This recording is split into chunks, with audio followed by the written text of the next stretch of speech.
Many wheel and tyre companies are pushing tubeless setups at the moment.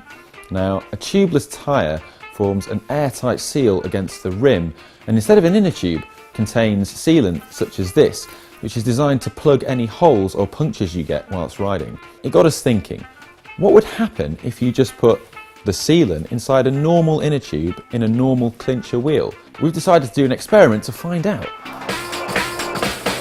So to do this, we need to get some sealant inside our inner tube, and I'm going to do this by first deflating the tyre.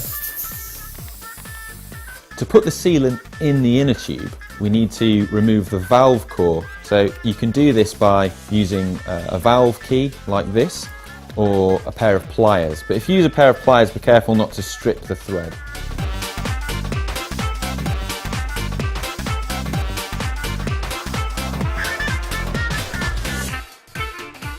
And it is a little bit of a fiddle, and you probably will spill some. And it's quite good to turn the tyre actually as well, so you get the sealant to flow through the inner tube. Half of one of these bottles into one road inner tube. So once you've got your sealant in, you can screw your valve core back into your inner tube valve. After you've done that, all you need to do is pump up your tyre as normal.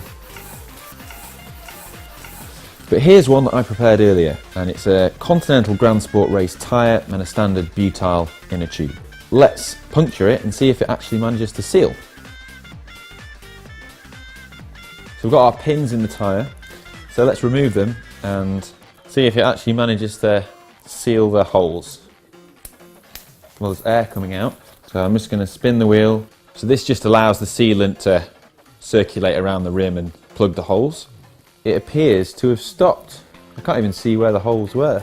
So if you look, there's actually a little bit of sealant on the outside of the tyre, and I can just brush that away, and you can't even see a hole. It's completely sealed it, and there's no air coming out. So let's try something a little harder. Let's put a nail through the tyre and see if it can actually deal with that. So here's my nail and trusty hammer, and time to place your bets. Will it seal? One thing though, before we do hammer a nail into this tyre, I'm going to put on some special safety specs, and would recommend that you do too. It's just going to explode in my face. Oh, we're in. There we go, the nail is firmly in this tyre now. So I'm going to pull it out, we'll see if it can seal. Oh, so there's a lot of air, so I'm just going to spin the tyre to get the sealant to circulate, because that's what would happen if you were riding. There's not a sound of air. It is actually sealing, but it's taking a little bit longer than the pins, but it's a bigger hole. But you can see it the sealant bubbling out there. So that's actually sealed, and it's still got a lot of air pressure in there. I mean, it's not lost much pressure at all. You could definitely ride that home. So there you have it, proof. You put sealant inside your inner tubes and it works. It does seal punctures. So, in the words of Neil Buchanan from Art Attack, try it yourself.